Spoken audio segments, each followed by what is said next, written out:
Estamos nuevamente acá en un podcast con un nuevo invitado, a Francisco Tudela. Francisco, muchas gracias por estar con nosotros. Muchas gracias, Sandy, por la invitación. Siempre es muy grato participar en las actividades del CART. El bien común se discute si existe o no existe. Hayek dice que no. Todo esto está conectado. Estados Unidos, China, no sé. Nada de utopías.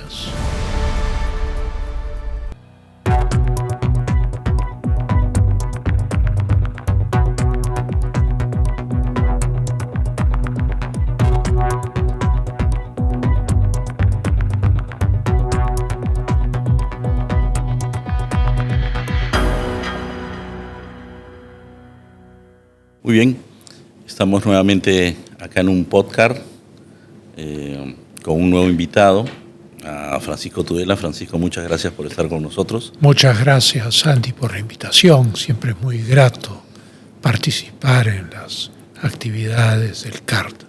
Muchas gracias.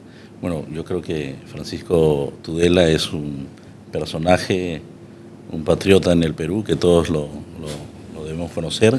Y si no, será una oportunidad para que conozcan más sus ideas y su persona, ¿no? Francisco colabora con el CART y, por supuesto, es amigo del PAT en distintas actividades. Es profesor en el programa de Religión Nacional. También con él y con Rafael Alvira y General Castillo en la pandemia desarrollamos el programa de Fundamentos Éticos y Políticos. Así que es. fue una iniciativa muy interesante. Y bueno, estamos ahí entre manos haciendo cosas que ya saldrán en el futuro, si Dios quiere. Y bueno, estamos en este espacio para conversar, iniciando el año, el 2025, sobre el Perú. Yo creo que Francisco es un gran conocedor del Perú, es una persona que ha aportado mucho al Perú también desde su paso por digamos, el periodo de gobierno que en los 2000, ¿no? Así que tiene conocimiento, su participación en la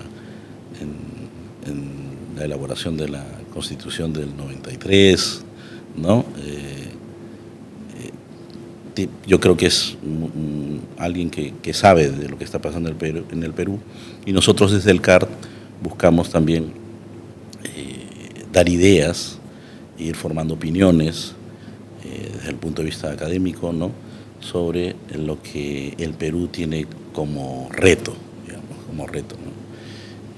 La sociedad que tenemos actualmente. Entonces, si quieres podemos empezar por ahí. Francisco, tú que conoces el Perú bien, podrías quizás abrir la conversación y decirnos qué tú vas identificando, qué identificas como retos principales de nuestra sociedad, ¿no? Sí, se ha hecho un trabajo muy interesante, haciendo una especie de promedio de los problemas que persiguen los peruanos en su vida diaria, a través de las distintas encuestadoras. O sea, se ha recogido la Big Data de todas las encuestadoras.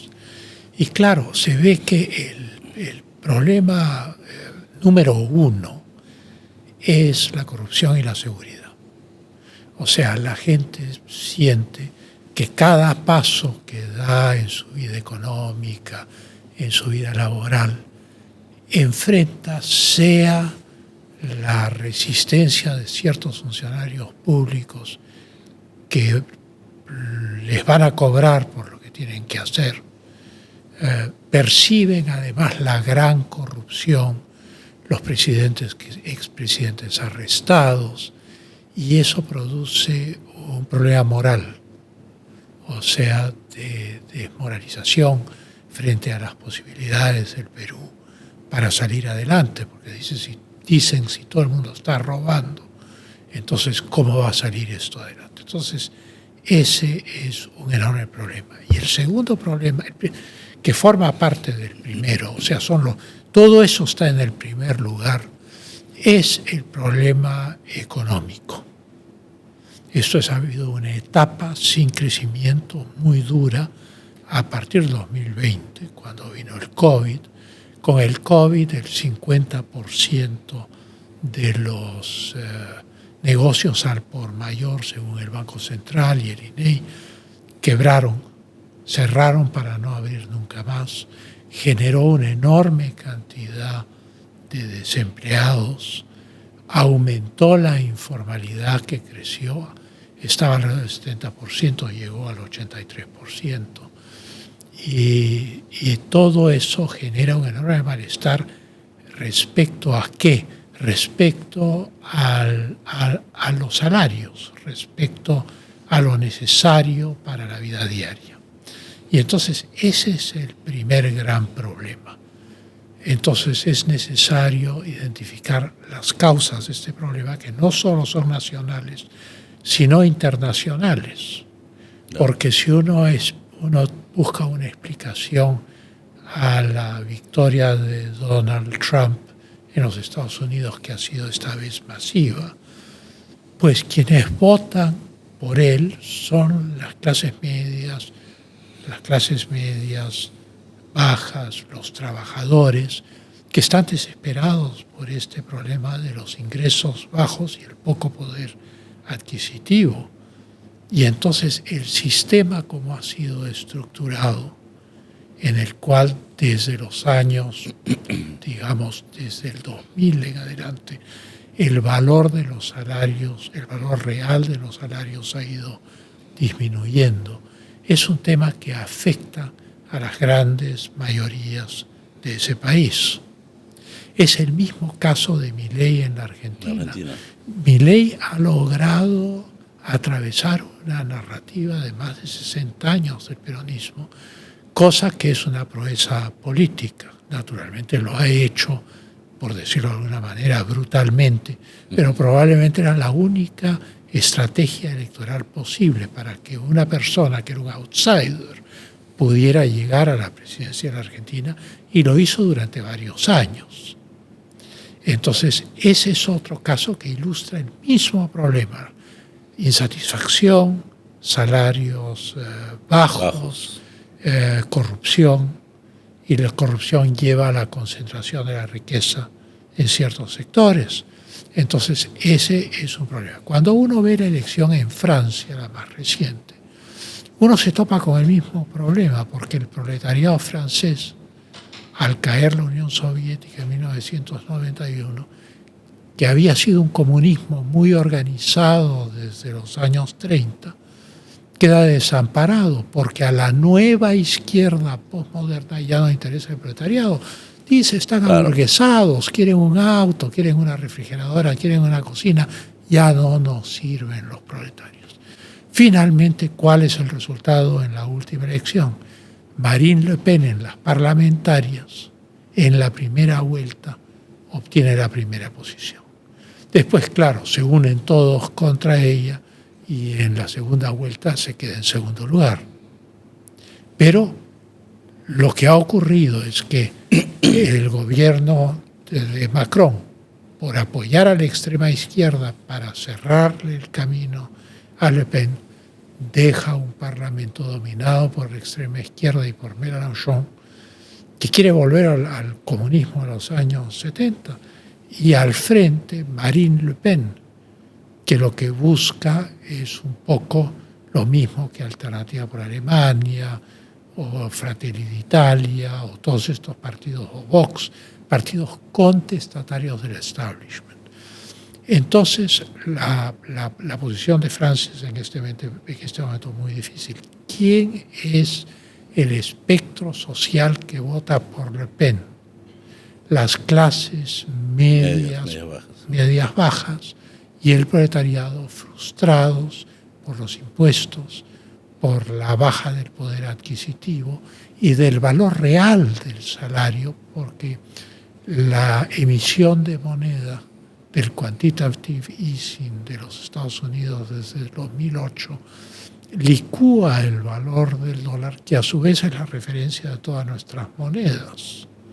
Y entonces hay un momento muy difícil en el mundo. Estamos hablando de cifras de crecimiento de 0, 1, 2, 3%, dependiendo de los países, cuando en realidad lo que necesitamos son cifras de crecimiento del 5%, del 5%. O 6%, que inciden directamente en el valor de los salarios y en el bienestar común de las naciones, porque el bien común se discute si existe o no existe, Hayek dice que no existe, en fin, las decisiones económicas indiscutiblemente son individuales, por lo menos yo me inclino a aceptar esa teoría. No hay decisiones económicas por clases sociales, como creía John Stuart Mill, sino que cada uno decide a su manera. Uno compra un cajón de cerveza y el otro educa a sus hijos. Pero lo que sí es cierto es que en estas sociedades de millones de habitantes, el Estado juega un rol en el cual tiene que suministrar primero meritocracia y moralidad para que la administración pública funcione, no ser una sinecura gigantesca donde van un montón de partidarios que fingen trabajar y no hacen nada, y tiene que cumplir con su rol en materia de educación, en materia de salud. En materia de educación no es un problema de profesores, casi ni de dinero, es un problema de los textos, es un problema de qué se enseña. De contenido. De contenido. Y entonces el tema de salud es imperdonable. Nosotros hundimos en empresas públicas 7.000 millones de dólares y tenemos hospitales donde la gente no tiene resonancias magnéticas, no tiene tomografías, no tiene radiografías y tienen que ir a consultorios privados para obtener estos recursos, rayos X, diagnósticos, etc. Y entonces uno se pregunta qué está pasando con el sistema de salud peruano, que junto con el sistema educativo es muy importante y tal vez más importante, porque una población sana es una población con energía y que puede ser educada, mientras que una población en la cual la mortalidad per cápita en relación al país ha aumentado por falta de recursos sociales, es ahí donde se ve el descenso económico. Y entonces esos son para mí los problemas inmediatos. Ahora, pero hablas de que estos problemas son endémicos, o sea, al mundo occidental. No hemos hablado de otros espacios territoriales. Pero... Sí, pero pueden combatirse. Claro, claro. No, hay países que los han combatido exitosamente. Ahí quería ir, porque, por ejemplo, estás hablando de Francia, hace unas semanas, o bueno, hace unos días está pasando lo de Canadá, ¿no? Así es. ¿No? Una respuesta ha sido... Estados Unidos, Canadá, Francia, Austria, posiblemente Alemania. Claro. O en Rumanía lo que ha pasado también. Que Rumanía, Hungría, Polonia. O sea, realmente hay una especie de hartazgo con estas políticas, digamos, de sobrecargar el empleo público, de aumentar los impuestos. Los chalecos amarillos, esta protesta francesa de hace unos años, era una respuesta a un régimen tributario infame que estaba empujando a la clase media a los rangos del proletariado. Y tienen razón en combatir eso. Ok, entonces hablamos de dos cosas, un tema moral y un tema económico. Y de seguridad. Y de seguridad. O sea, el Estado tiene que proporcionar seguridad. Siempre los marxistas se reían del Estado gendarme, ¿no? Pero el Estado gendarme es una necesidad. El Estado existe para la armonía social. El Estado existe para combatir el mal. Y además, si no existiera, comienza a haber espacios como hay en México, en Colombia, donde no hay Estado y más o menos... Tienes toda la razón. Alguien manda ahí, ¿no? Bueno, quienes mandan son los carteles que se hacen de esos espacios, que es la ilegalidad absoluta. Y entonces es enormemente importante el tema de la seguridad. Del orden, ¿no? Del orden social. Del orden social y del bien común. Porque efectivamente el bien común no es necesariamente el mecanismo de redistribución, como planteaba el antiguo socialismo. El bien común es el uso óptimo de los recursos del Estado para beneficio para mejorar a las de la personas. población del país, y el uso óptimo de la legislación para liberar las energías económicas y el dinamismo y para poder construir una nación próspera. Ya están entrando entonces a las ideas que podrían ayudarnos a salir de ese entrampamiento, ¿no? Por ejemplo, si hablamos del tema moral, hay dos espacios, que es la familia, la academia. O sea, quizás en la academia hemos fracasado nosotros en tratar de introducir un comportamiento ético, un comportamiento apropiado, ¿no? Y después la propia empresa, ¿no? O sea, familia, academia y empresa. Porque en la empresa, si uno no actúa éticamente, no confían en ti y no vendes, por decirlo así, ¿no? Uno tiene que cumplir con lo que se compromete, en el tiempo que se compromete, correcto, ¿no?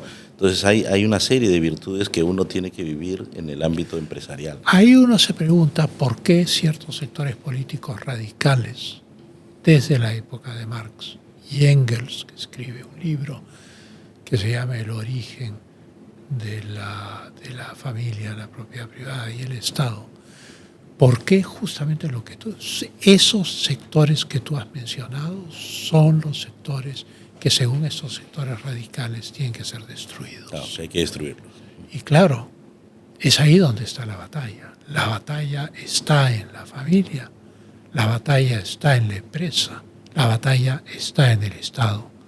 Y hay que articular estos elementos. Y es cierto que parte de la academia, no solo peruana, sino mundial, se ha dejado llevar por estas teorías, que son teorías no objetivas, que contradicen la ciencia, la realidad, digamos, que contradicen la realidad económica, que contradicen el modo de vida de los ciudadanos, que contradicen las tradiciones que forman una sociedad. Y entonces debilitan la cohesión de las familias. La empresa se convierte en una especie de pugilato para ver quién compite de manera más inmisericordia en el mercado para obtener las mayores ganancias. Y el Estado, en vez de ser un elemento de orden y de facilitación, se convierte también en un, digamos, consumidor de los servicios del producto. Los servicios de todos estos grupos que están enfrentados. Y entonces, claro, esa es la realidad. Lo que tú describes es muy cierto. Es ahí donde se da la batalla. Ese es el campo de batalla. Nosotros en el PAD estamos desde el año 79 en la lucha por formar buenos empresarios, buenos directivos. Y es un trabajo de largo aliento, yo creo que es casi inacabable. Y lo que estamos conversando es que me hace pensar mucho el rol importante que tienen que entender que juegan en la sociedad los empresarios peruanos en este caso. O sea, que no es un tema de solamente crecer económicamente, sino de que crezca la sociedad, de que sea una sociedad sana, de que lo que venden o lo que ofrecen realmente aporte a la sociedad, de que su propia gente esté bien tratada, bien pagada, ¿no? Unos buenos salarios, ¿no? Que sea competitiva, que sea ejemplo para otras empresas. Los buenos salarios dependen de la buena política monetaria del Estado y de la estructuración de la regulación para poder crear el dinamismo y la energía del crecimiento económico. Un problema del Perú que también preocupa a los ciudadanos es lo que llaman la tramitología, que yo encuentro que es un término horroroso. Es la maraña regulatoria que desde el 2011 ha caído sobre el Perú y es una enredadera que atora la actividad económica. Caso concreto, la minería, de 10 o 12 pasos para iniciar una operación minera en el año 2005 hemos pasado a 124 pasos Sí. para que esa actividad minera pueda desarrollarse. Ahora, ¿quién gana en esos 124 pasos? Ganan funcionarios, abogados, los que dicen, bueno, si usted colabora conmigo, yo le facilito el asunto. Y entonces son peajes que en el fondo el ciudadano tiene que asumir como sobrecostos a partir de una situación económica que no necesariamente es la del 10% de la población, sino de la del 90% de la población. Y entonces, cuando hablamos de desregulación, no estamos hablando de beneficiar a los privilegiados, estamos hablando de crear emprendedores, estamos hablando de expandir la empresa a todos los sectores. Eso es enormemente importante. Y el tema moral. El tema moral, que siempre es planteado como una cosa muy complicada, de la cual mejor no se habla, porque ¿cuál es la moral? Cada uno tiene su moral. Eso no es cierto. Hay una moral que surge de la naturaleza del hombre, que ha estado a lo largo de toda la historia dentro del espíritu humano. Y no es la primera vez que se dice que la moral es de cada uno, ¿no? O sea, claro, yo recuerdo haber ido a una pequeña ciudad en Florida, Boca Ratón, donde fui invitado, y me di con la sorpresa que en la plaza de la ciudad había un monumento al Decálogo de Moisés. Los 10 mandamientos. Pero eso es.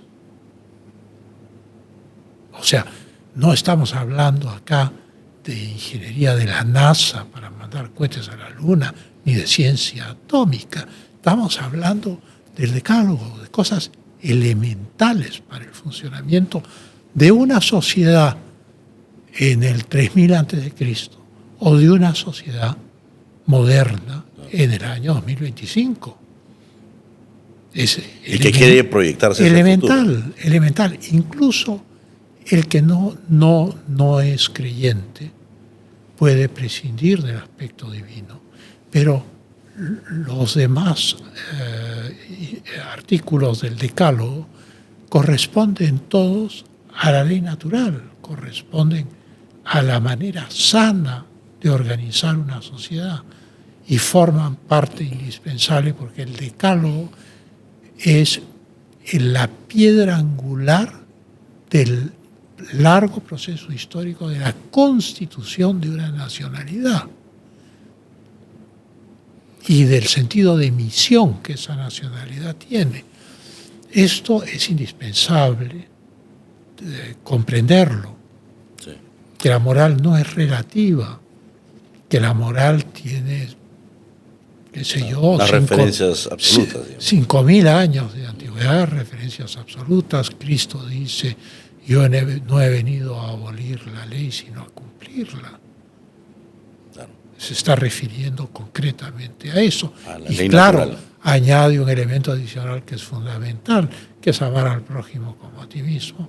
O sea, ser consciente de que lo fundamental es no centrarse en el yo, sino trascender hacia los demás, mejorar las cosas, hacer bien lo que uno tiene que hacer, etcétera. No, sí, el tema moral, además me hace pensar que... Esto suena religioso. Sí, no, pero no es nada. Es un pero tema... trasciende y se convierte en sociológico, en estructural para una sociedad y es un elemento central del buen funcionamiento de una sociedad. Además, no es la primera vez que las sociedades están en crisis, ¿no? Me acuerdo que al estar leyendo el año pasado y el anteaño mucho a Platón, me di cuenta con unas notas, me parece que era un filósofo Azcárate, y habla de qué importante es entender el contexto cuando escribe Aristóteles y Platón. Es un contexto de crisis moral. Correcto. Entonces, ellos escriben, no están en la cúspide, digamos, de la sociedad. Atenas, el crecimiento está deteriorándose y cayéndose a pedazos. Atenas ha caído en manos de demagogos. Se produce una especie de golpe de Estado y luego el golpe de Estado termina desgastándose y viene el regreso de los demagogos. Claro.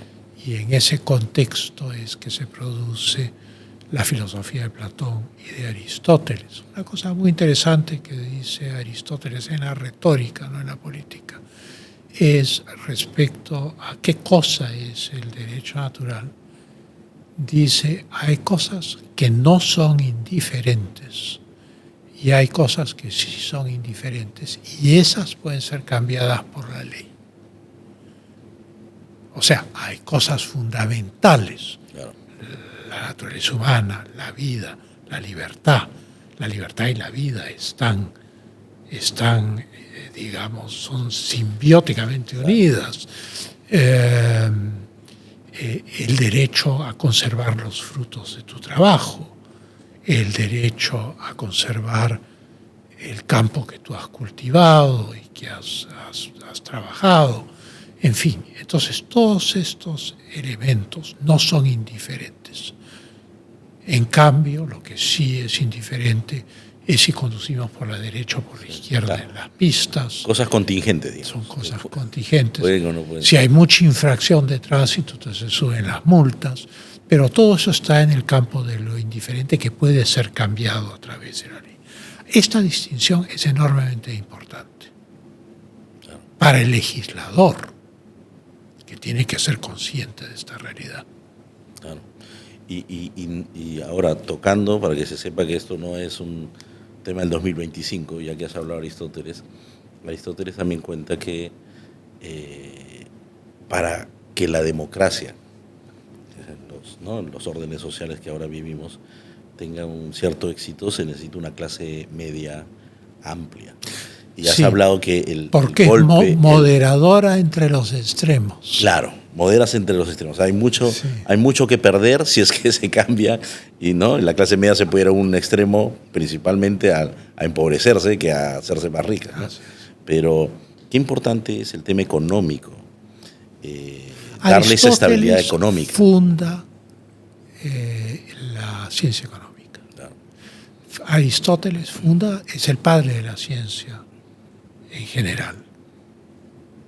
Y yo recuerdo que cuando era ministro de Relaciones Exteriores, vino Federico Mayor, el jefe de la UNESCO, y me regaló una medalla de conmemoración de Aristóteles, de la UNESCO. Y claro, dio un discurso diciendo por qué me daba la medalla. Y yo le agradecí el discurso diciendo que Aristóteles tenía mucha importancia para mí. Tenía mucha importancia para mí porque es el padre de la ciencia, no solo de la ciencia política. No, de la biología, de una serie de cosas. Una serie de cosas de la física, etcétera. Pueden haber algunas cosas que con el paso del tiempo en la ciencia hayan cambiado, pero muchas no. Claro. Entonces, quiero volver, cuando te pregunté el tema, que el rol del empresario, y rápidamente saltaste a la tramitología, a todo el tema del Estado. Entonces, hay un reto importante en nuestra sociedad que es que tanto el empresario o la iniciativa, el emprendedor, esté calzado con lo que el Estado promueva. Correcto, ¿no? Pero con una distinción. El Estado, no, digamos, ya lo conocemos. El empresario gremialmente organizado no puede estar buscando adaptarse al gobierno de turno. El empresario es el que representa los intereses de sus trabajadores, de su empresa, de los consumidores de sus productos y por lo tanto tiene un rol proactivo en la lucha por políticas que beneficien a la sociedad en general. De acuerdo. Y está en una posición privilegiada para hacerlo porque tiene un conocimiento no de toda la realidad social, porque cada empresa está especializada en un rubro, pero tiene un conocimiento que combinado con el conocimiento de los otros empresarios, dan una imagen del panorama social, económico y político que se vive y qué es lo que hay que hacer. Entonces, claro, el rol son articuladores. Eso te iba a decir, qué importante que es que el empresario comience a articular con el Estado y que el Estado también tenga una visión de que está al servicio de la sociedad, está al servicio de esos clientes, bueno, al servicio de esos empleados. Hay que hacer que se dé cuenta. Claro. El Estado, cuando el empresario o el funcionario o la academia se pliegan a la voluntad del gobernante o se partidarizan, claro, o toman una posición porque sienten que es conveniente, en el fondo están dejando de lado este objetivo social de bien común, que es tan importante. Claro. Y además depende mucho, claro, el poder que tiene el Estado y el gobernador de turno, ¿no? Si no está bien formado, si no tiene las cosas claras de qué país, de qué personas son las que tiene que sacar adelante, pues pondrá su impronta y también su formación. Porque si él piensa que lo importante es el dinero, el poder, no sabrá nada realmente política, ¿no? Claro. Simplemente estará ahí no sé, pues de suerte, ¿no? Y porque le hemos dejado y irá destruyendo la sociedad, ¿no? Es la visión de para qué sirve el poder. El poder puede ser benéfico y ayudar enormemente a la creación de riqueza. El poder puede ser maléfico y usufructuar el trabajo de los ciudadanos en su propio beneficio. Claro. Entonces, claro, hay que ir por la primera vía. Claro. Y entonces también me hace pensar qué importante es comenzar a pensar en el país en espacios donde se hable del uso del poder, donde se hable de la formación de gobernantes, tanto en el aspecto privado como en el público, ¿no? No es nuevo lo que tú dices, como tampoco es nuevo un programa de reforma política que simplifique las cosas. Ya en el Perú lo hemos hecho varias veces con éxito, pero siempre cuando se empieza a generar la riqueza aparecen como unos gallinazos que se avientan sobre esto y van malogrando el proceso de generación de riqueza y de bienestar, ¿no? En el siglo XIX, el presidente Manuel Pardo contrató a un ex ministro de Educación de Francia, el primer civilismo, Pradier Foderet, para crear la Escuela de Ciencias Políticas en San Marcos, que no era una escuela de teorías políticas, como han devenido todas estas escuelas. Claro, que han hecho ideología. En el siglo XX. Era una escuela para preparar funcionarios de primera calidad para el Estado peruano. Entonces se les enseñaba derecho, administración, finanzas, sociología, en fin, los elementos necesarios para que la persona graduada de la Escuela de Ciencias Políticas pudiera ser un ministro, pudiera ser un funcionario con un derecho internacional. En fin, realmente era una super escuela de cuadros. Si hoy nosotros tuviéramos que buscar analogía, sería como la Escuela Nacional de Administración de Francia, cuya finalidad es formar funcionarios públicos de primer nivel. Claro. Entonces, si lo hemos hecho y con éxito, por eso hay que podemos volver a hacerlo. hacer. Esa es la finalidad. La finalidad no es formar teóricos que discutan sobre filosofías políticas. La finalidad es formar gente que sepan cómo funciona la sociedad y el mundo, porque la sociedad no está desconectada del mundo y sufre brutalmente los efectos de lo que sucede en el mundo. No es indiferente al Perú lo que sucede en Argentina, en Venezuela, en los Estados Unidos. No es indiferente al Perú las políticas monetarias de los estados. No es indiferente al Perú la estructura de comercio internacional en el globo terrestre. Todo eso es tan importante como el desarrollo nacional. Claro. Y ahora más que nunca porque el mundo actual está muy conectado. O sea, el tema económico está muy conectado. O sea, el dólar está por ahí, el oro, por más que el dólar también tiene sus problemas. El dólar tiene un récord histórico de más de $2.600 por onza, claro, al día de ayer. El oro, claro. El oro.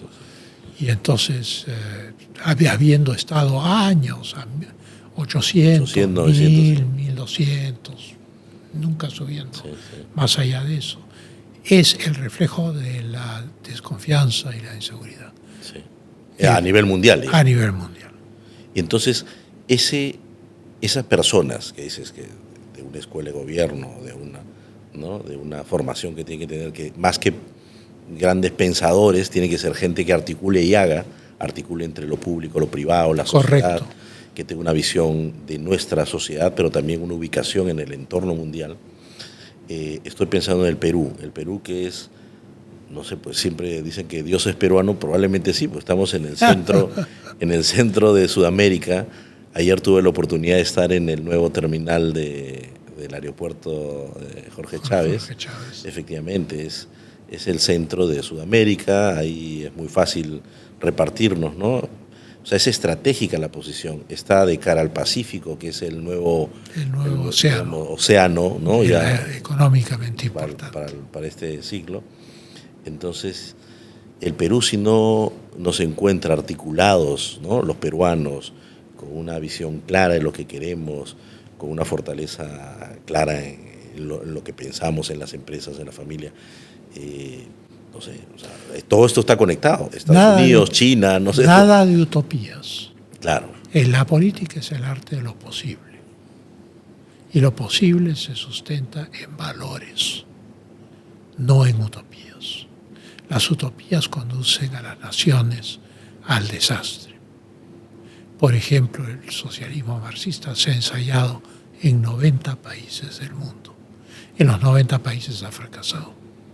Pero ese no es el camino. Hay que buscar un camino que sea axiológicamente valioso, o sea, de valores, moral y meritocracia, y simultáneamente la experiencia económica acumulada de siglos sobre cómo generar riqueza, pues tiene que llevarse a cabo. Ahora, con estas dos, digamos, mundos polares, que es el occidental, liderado por Estados Unidos, y ahora este nuevo oriental, que es China, y nosotros al medio, el puerto de Chancay, ahora Trump con la impronta que pondrá, yo creo definitivamente en la región. El 2025 nos sorprende con...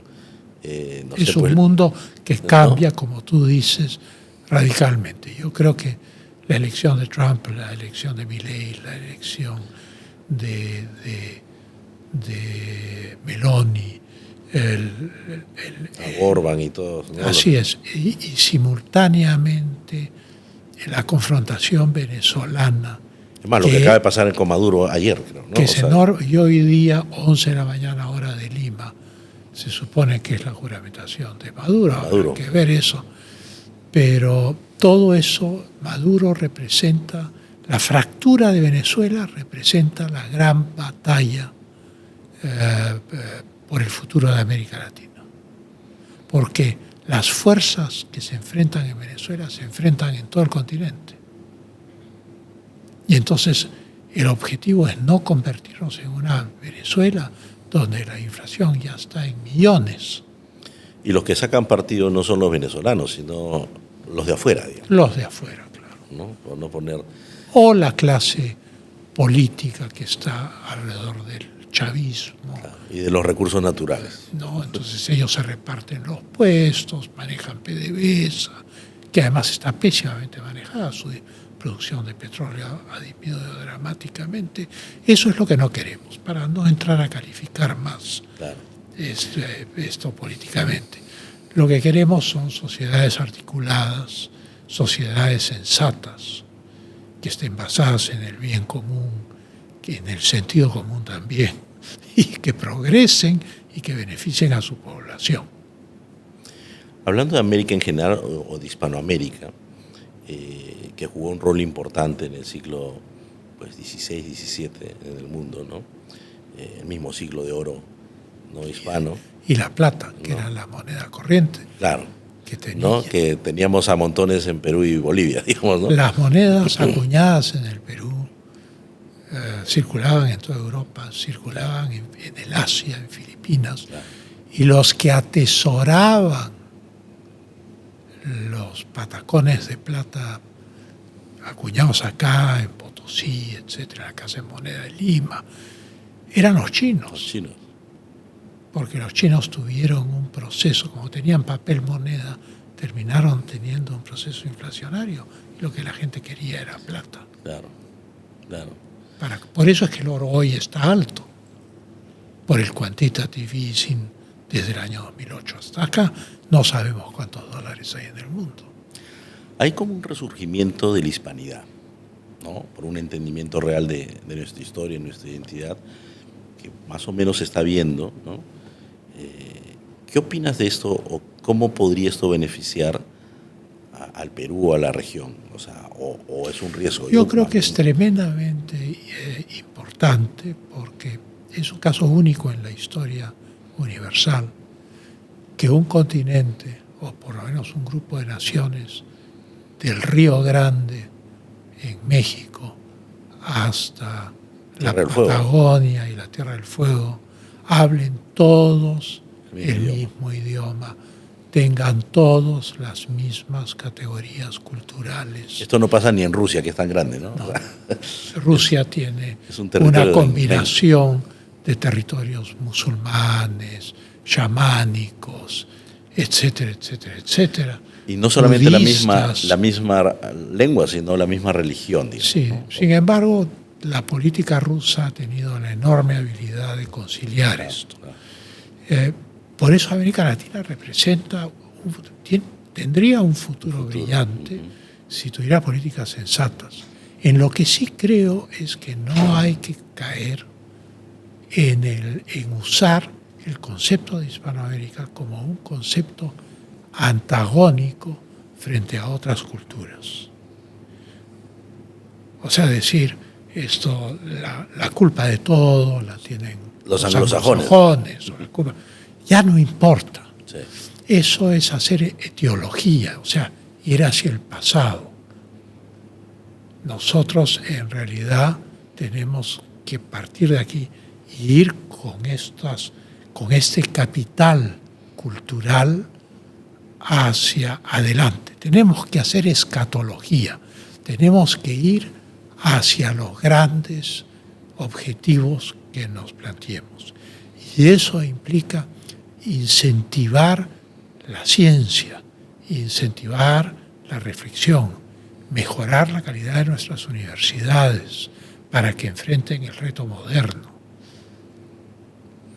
En las redes, en la inteligencia artificial, en la aeronáutica, en los automóviles, en todo lo que podamos imaginar.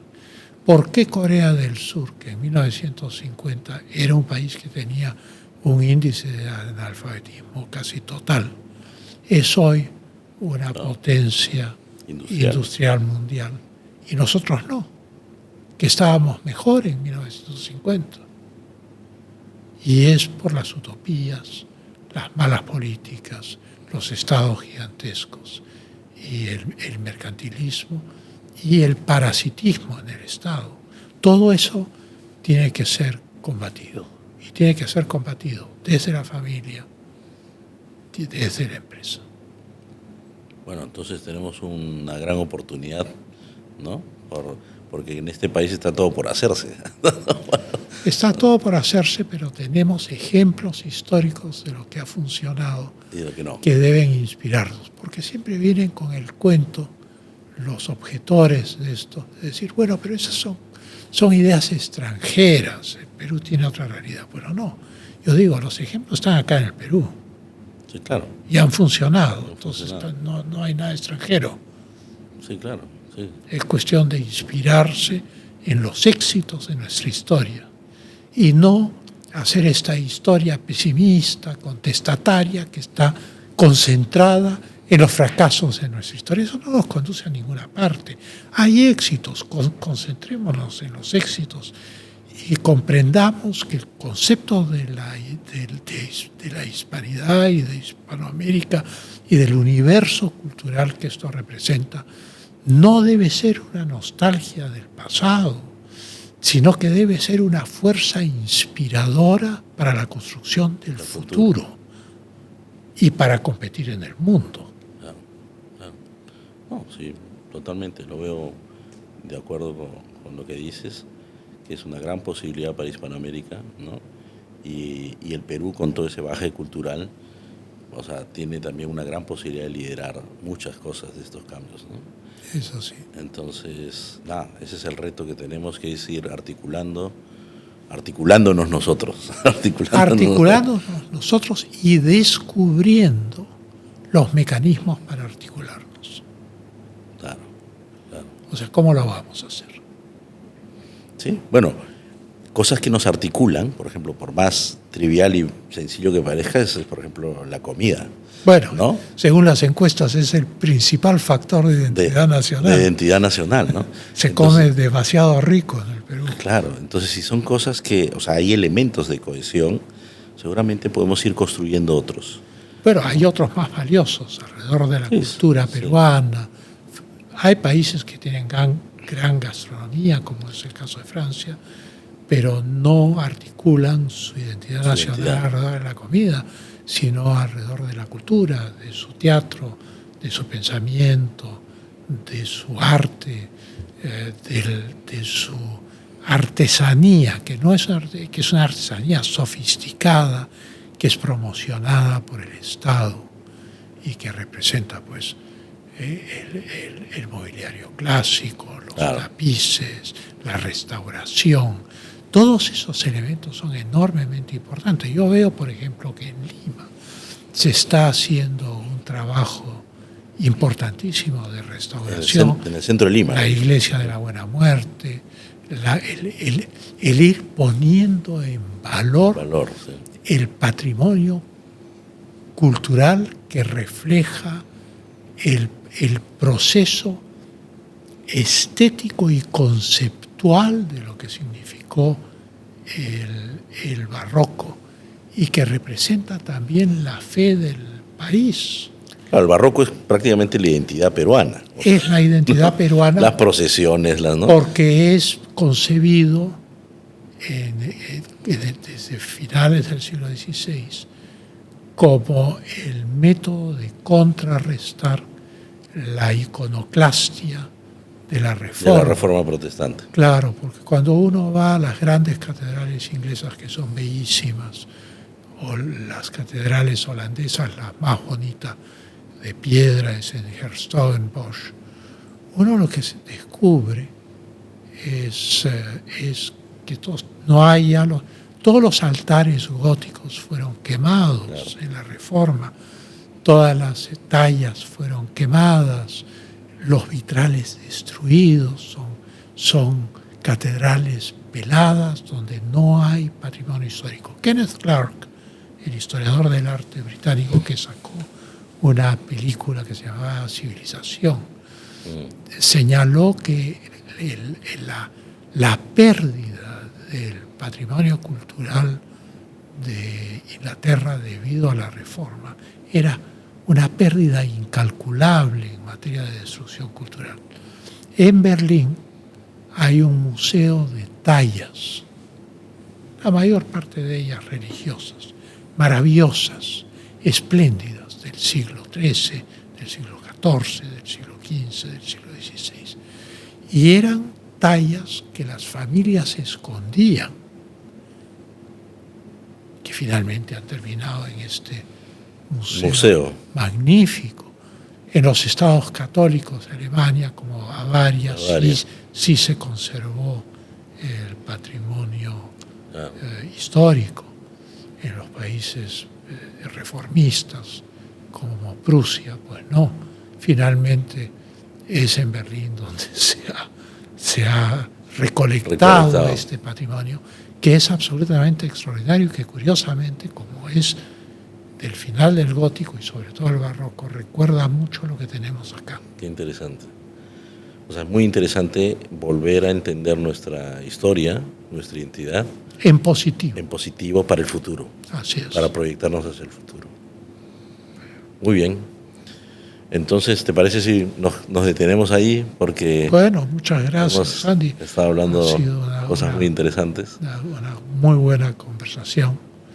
Y como dicen los latinos, pensamos en voz alta. En voz alta. Entonces Sí. van saliendo las ideas. Las ideas, sí. Sí. Muchas gracias, Muchas Francisco, gracias a como ti. siempre, por tu amistad, tu cariño al PAT y al CAR. Y nos volveremos a encontrar pronto. Estupendo. Gracias. ¿Sí? Muy bien.